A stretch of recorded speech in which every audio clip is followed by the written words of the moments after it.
Welcome back to Weather Enraged TV. Today, we take you right into the heart of Texas, where relentless rainfall has once again transformed the streets into rivers. Don't forget to subscribe, like, and share your thoughts in the comments. Your support helps us bring you real stories from nature's fury across the globe.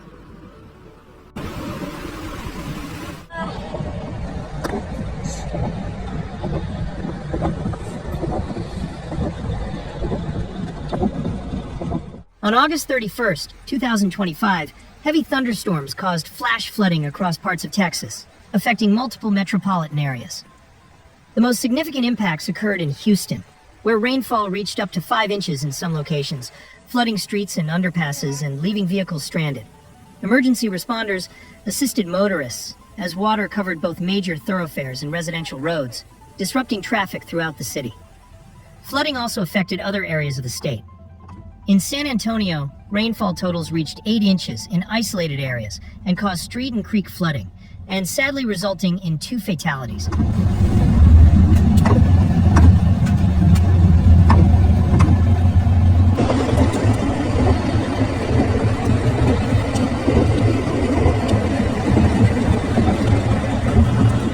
In Dallas, water accumulated in low-lying streets and intersections, prompting temporary road closures and disrupting daily life. In Houston, rainfall rates reached up to 4 inches per hour in some areas, with totals up to 5 inches in locations such as Pecan Park, Gulf Gate, and the Gulf Freeway corridor. Major thoroughfares, including Interstate 45 and Loop 610, were submerged, leaving vehicles stranded and forcing residents to seek higher ground.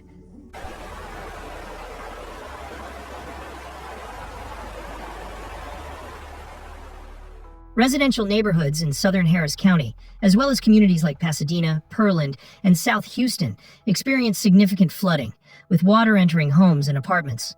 Emergency responders were deployed to assist stranded motorists and evacuate residents from affected areas. Public transportation routes were disrupted, and key roads and intersections were temporarily closed. The National Weather Service issued flash flood warnings, highlighting the rapid rise of water and urging residents to avoid travel. Local authorities emphasized the importance of preparedness, noting that short bursts of intense rainfall could produce severe urban flooding even without record-breaking totals. The immediate effects included property damage, transportation interruptions, and heavy demand on emergency services responding to multiple simultaneous incidents. While Houston faced the most intense urban flooding, other metropolitan areas across Texas were also affected by the same storm system. In San Antonio, rainfall reached up to 8 inches in isolated areas, causing rapid flooding along streets and creeks, particularly Salado Creek, which rose quickly and swept through low-lying neighborhoods. Tragically, 2 fatalities were reported along the creek, while a third person initially reported missing was later found safe. Streets were submerged, forcing drivers to abandon vehicles, and public transportation experienced delays.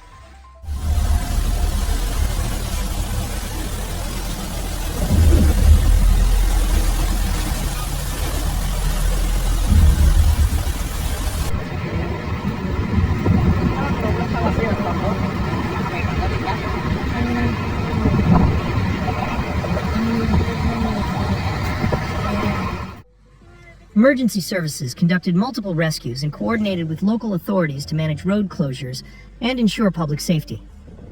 In the Dallas area, heavy rainfall accumulated in low-lying streets and intersections, prompting temporary road closures and traffic disruptions.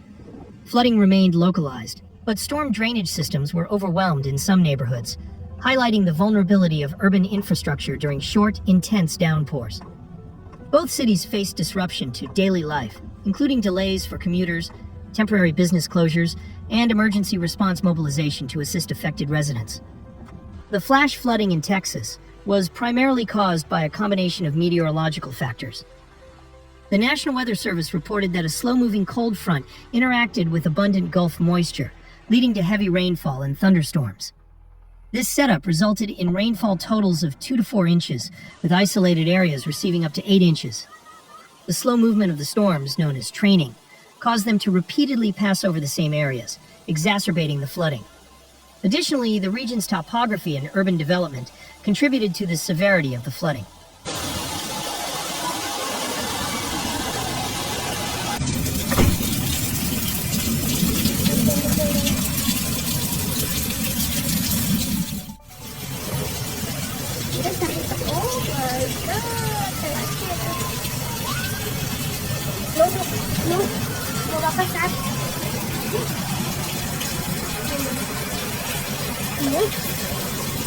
Low-lying areas and urban streets were particularly vulnerable, as drainage systems were overwhelmed by the rapid accumulation of water. Experts emphasize that these conditions highlight the importance of preparedness and infrastructure resilience in mitigating flood risks. Houston's flooding was worsened by a combination of its geography, urban development, and drainage infrastructure. The city's flat terrain and clay-heavy soils slow water absorption, causing streets and low-lying neighborhoods to fill rapidly during intense storms. Rapid urbanization has replaced natural wetlands and prairies that once absorbed excess water with impervious surfaces, channeling runoff directly into streets and drainage systems.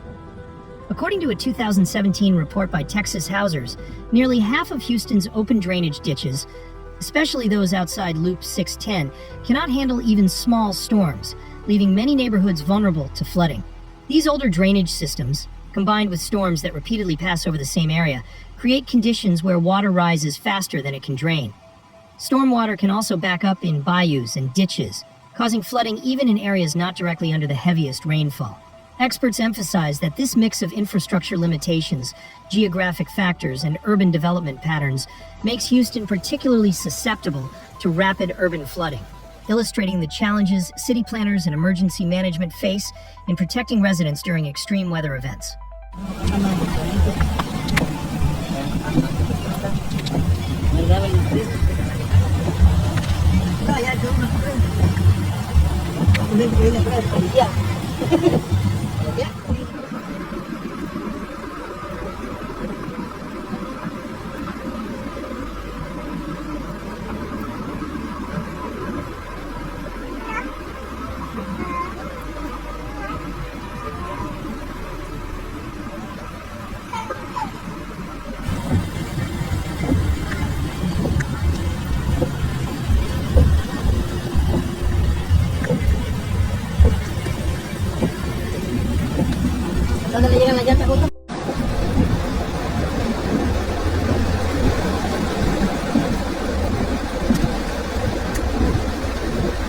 Residents were advised to focus on safety, recovery, and preparation for future storms. Begin by inspecting homes and properties for damage, clearing debris safely, and documenting losses for insurance or assistance programs. Follow official updates from local authorities for information on available support, including temporary housing, repair aid, and debris removal. Be cautious of secondary hazards such as contaminated water, mold, and weakened structures. It is also recommended to review evacuation routes, maintain emergency supplies such as water, food, and first aid kits, and stay informed through weather forecasts and official alerts. Engaging with community resources or local organizations can help residents access assistance and support during the recovery process. Taking these steps can help ensure safety, minimize further damage, and prepare households for any additional flooding or severe weather in the coming days. As always, thank you for watching. Stay safe and stay aware.